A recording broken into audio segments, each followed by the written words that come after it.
Hello, BookTube. Well, we've made a change of location here. We're at Steve's little workshop. And our book today, some of you have been asking about my preparations for paperbacks, not just hardcover dust jackets. And recently at the Brattle, I found a book that's a perfect example. So I thought I'd make a video.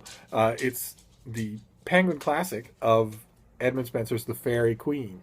1,200 pages long in the Penguin Classic, and I found a copy that's, as you can see, a little bit beaten up.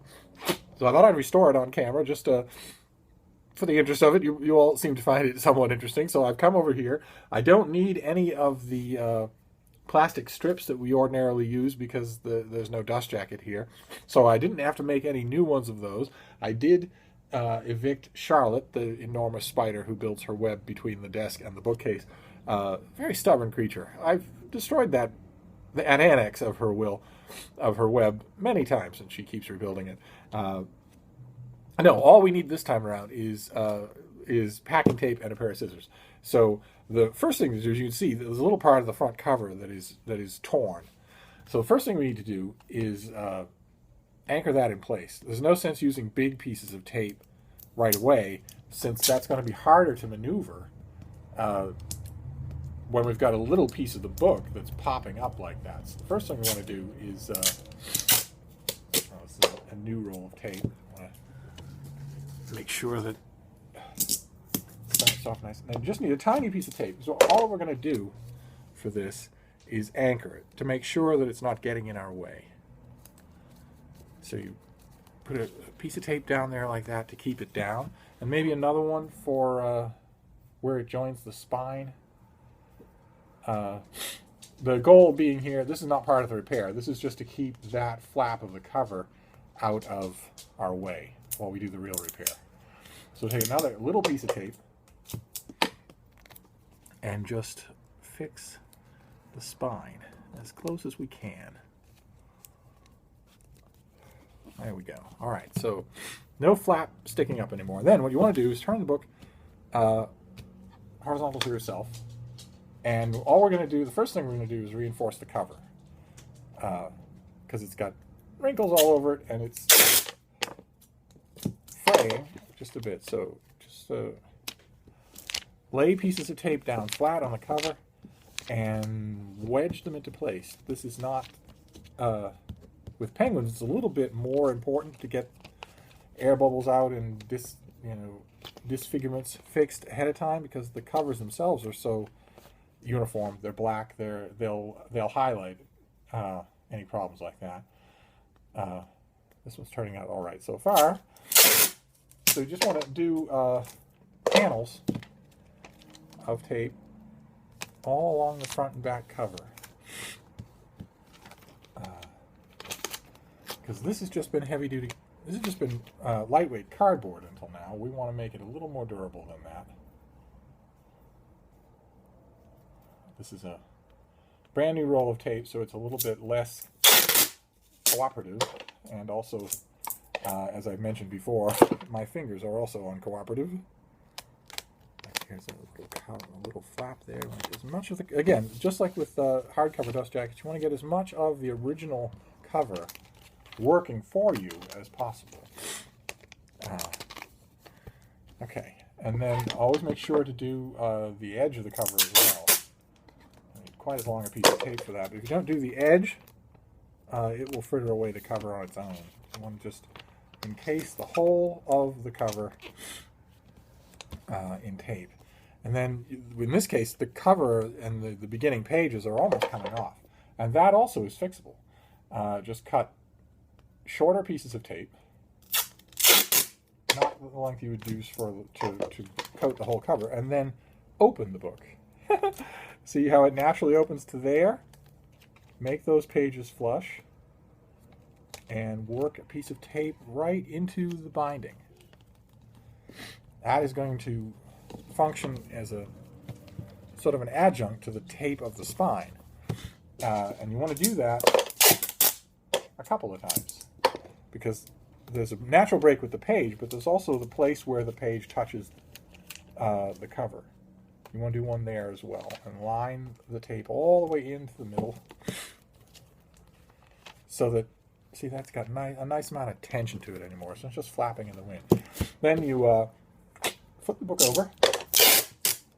We're going to do the same thing with the back. This was an enormous allegorical poem that Spencer wrote, and he worked on it for a long time, but he published the first part in 1590. It's enormously odd.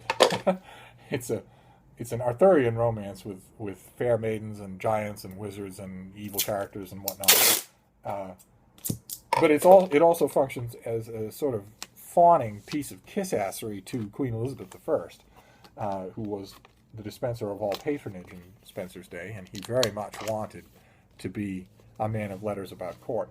And it never quite worked. It never quite happened. He published the first part of the Faerie Queene in 1590. He published the second part of the Faerie Queene a few years later. And he was eventually presented at court and given an annuity, a £50 annuity, which was a fair amount of money. But he wasn't invited to stay at court, and he wasn't given anything like the favor that he really wanted. He ended up being a rack-rant landlord in Ireland and suffering mightily for it when the Tyrone Rebellion happened. But the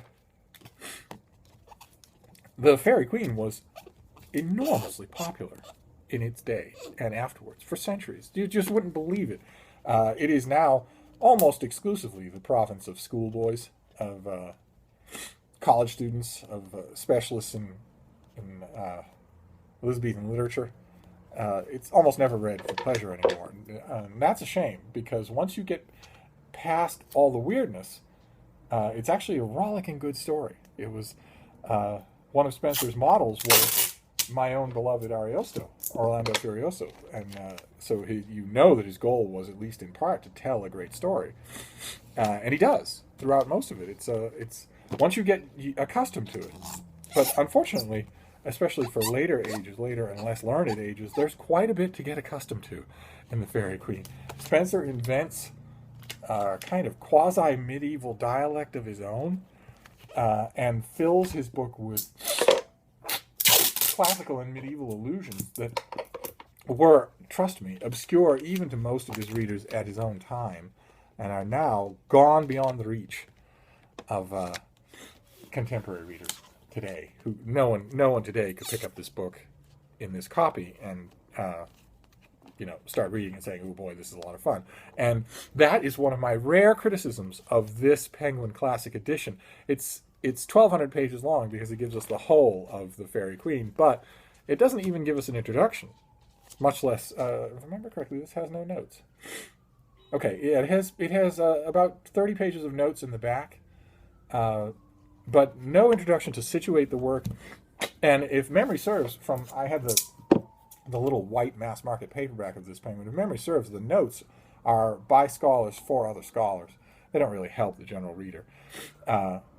So this is one of the rare instances where a Penguin Classic is still impenetrable, even though it's got a lovely paperback edition that is affordably priced in schools.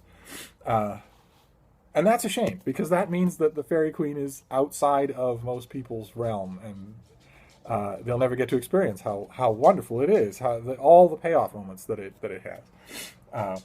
But I do, at least, especially now that I have the trade paperback instead of the mass market, which will fall apart.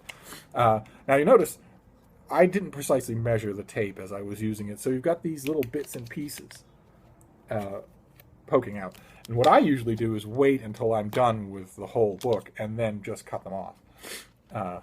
And you can round the corners of the paperback while you're at it if you want to do that. I kind of like that because the paperbacks, these older trade paperbacks, are usually worn and white. If you round the corners, they look nicer.